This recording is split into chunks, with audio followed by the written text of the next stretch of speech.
Bonjour, bonjour, ravie de vous retrouver aujourd'hui pour un dessert souvenir des cours de récré, la tarte au caramel. Allez, je vous montre comment réaliser ce petit dessert super sympa. Alors, c'est très facile, il faut 3 ingrédients. Alors, tout d'abord, une pâte feuilletée ou une pâte sablée. Moi, j'aime bien la réaliser avec une pâte feuilletée, ça s'y prête plutôt bien. Alors, vous devez faire cuire votre pâte à blanc, c'est-à-dire sans rien au-dessus. Vous pouvez utiliser pour la faire cuire des légumes secs ou alors une petite chaîne de cuisson pour éviter qu'elle ne gonfle trop. Voilà. Donc vous faites cuire votre pâte. Vous suivez les indications de l'emballage tout simplement. Ou vous pouvez en faire une maison. Vous voyez, elle a bien doré, tout va bien. Bon. Je vais retirer le papier cuisson, je vais laisser ça, non je vais pas mettre ça dedans, je vais mettre dans un plat de présentation. Alors on va éviter de la casser en direct, ça fait du bruit, mais s'il faut vivre dans le silence, c'est pas pour moi. Alors je vais donc poser sur un plat à tarte mon fond de tarte. Alors ce n'est pas sale, c'est juste abîmé, mais c'est une porcelaine que j'utilise justement lorsque je sais que je dois couper. Il y a d'autres porcelaines que je ne veux absolument pas abîmer, donc je les utilise pour autre chose. Mais là, voilà. Donc, mon fond de tarte sur mon plat de présentation. Comme ça sera déjà prêt. Donc, pendant ce temps-là, le temps que votre tarte cuit au four, vous prenez des carambars. Le plus long, c'est de les ouvrir. Donc, vous ouvrez tous vos carambars. Vous les mettez dans une casserole avec de la crème fleurette entière. Alors moi, c'est toujours de l'entière que j'utilise. Il faut compter entre 20 et 25 carambars par 20 centilitres de crème. Toutes les indications en barre de description, comme d'habitude. Vous faites fondre ça tout doucement. Alors, vous voyez, moi, c'est une plaque induction. Je l'ai mis 1, 2. Voilà, c'est tout doux, parce qu'il ne faut pas que ça brûle. Mon astuce pour les carambars, c'est de les couper en 4. Comme ça, ça évite vraiment de brûler. C'est plus facile. Donc, vous coupez avec un ciseau de cuisine, hein, bien sûr, vos carambars en 4.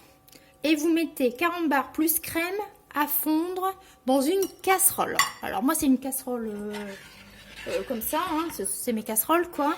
Mais vous faites attention justement de prendre une bonne casserole pour éviter que ça attache. Une fois que tous les carambars, je vais fermer ma plaque, une fois que tous les carambars se sont bien dissous dans votre crème, voilà, on va mélanger. Alors vous le faites à la cuillère ou au fouet, hein, bien sûr. J'avais pris une cuillère et j'ai laissé ma cuillère, quoi. Voilà. Donc c'est super, normalement c'est bien dissous, oui c'est bien dissous, vous voyez vraiment ça fait très très joli. Hein. Et vous venez maintenant remplir votre fond de tarte. Alors j'ai le bec de mon truc là, tout doucement. Et voici, et voilà. On remplit.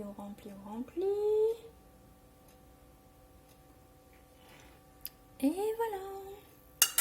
Donc bah là c'est pour ma gourmandise. Hein. Je vais manger ça. J'ai envie de manger ça comme ça moi. Non allez, on va racler un petit peu et je m'en laisse une cuillère par plaisir quoi. Allez, voilà. Je m'en laisse un petit peu quand même pour manger ça comme ça.